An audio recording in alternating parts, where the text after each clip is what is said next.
Terminologies used in the interpretation of CBC Analyzer reports. First, let us discuss some terms used in ISO with regard to ranges. Analytical Measurement Range, that is AMR.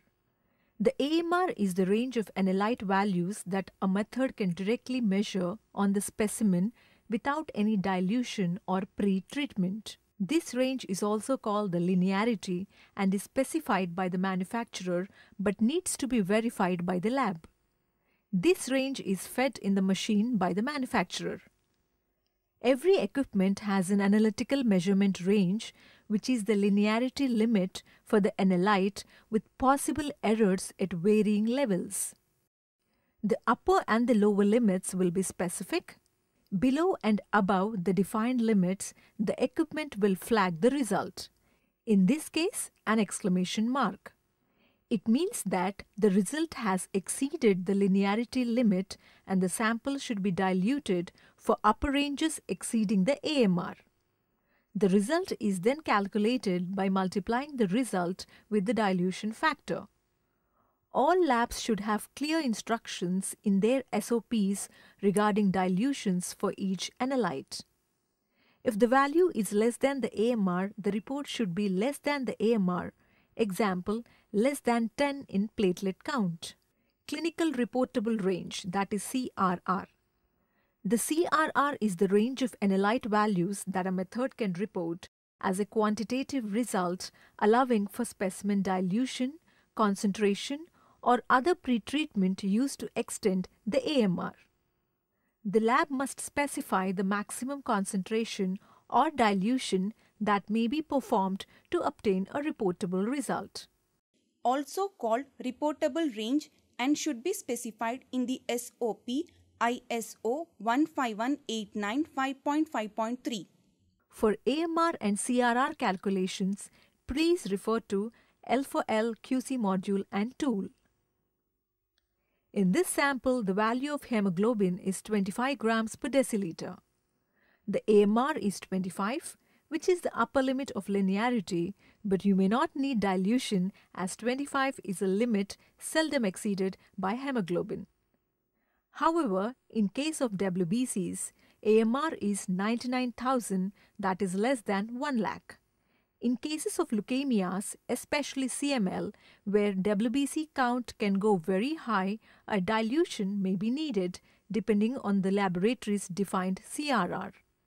If the lab has set 10 lakhs as the CRR, a dilution up to 1:9 should be done. Dilutions should be started at 1:1, and if it is still flagged, further dilution should be done. The value obtained by running the diluted sample should be multiplied by the appropriate dilution factor, BRI, Biological Reference Interval. It is a range of value expected for a designated population where 95% of the individuals are presumed to be healthy. This is also called normal range to decide whether a result of a certain examination is positive or negative to make clinical decision. It should be determined and fed in the machine by the user. The BRI varies with age and the gender. It is important to include these values into your LIS as per age and gender to provide a meaningful report. Alternatively, these can be printed on the lab stationery. In the newborn age group, the BRI, that is Biological Reference Interval, exceeds the linearity of the equipment. Every lab should understand these factors to help in the decision making. Please go through the chart shown on the screen for the normal ranges from the Reference Book of Hematology, Dacey and Lewis.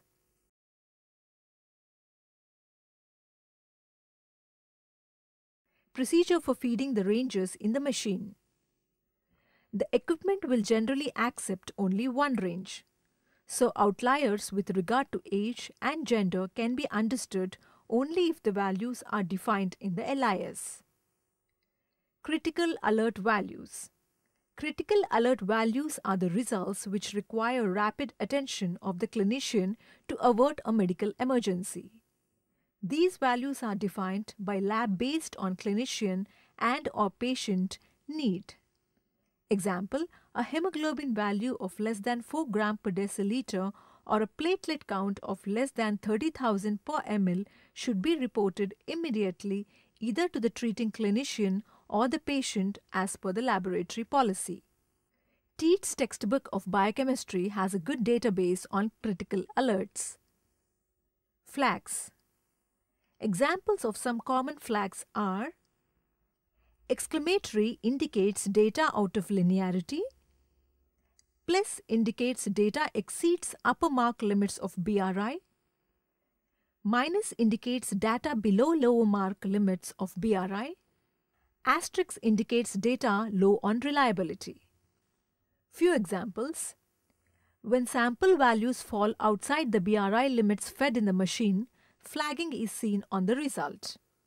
1 plus flag before the RBC count indicating erythrocytosis or increased RBC count. Minus flag before MCV indicating microcytosis and minus flag before MCH meaning hyperchromia. 2.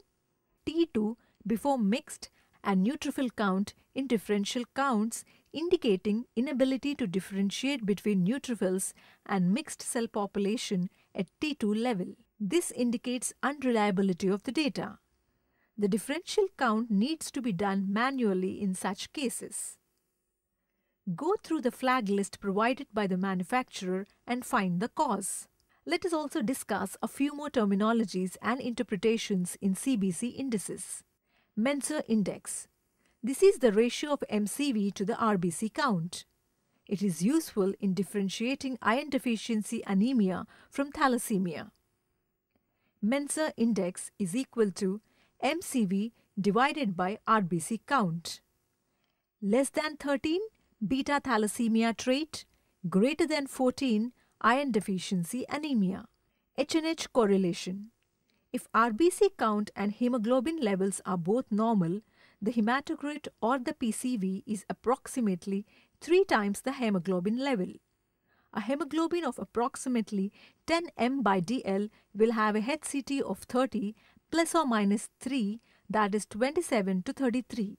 MCHC greater than 36 maybe is indicative of cold agglutination. Such samples should be incubated at 37 degrees centigrade and rerun. Persistent high MCHC may be indicative of a spirocytic process.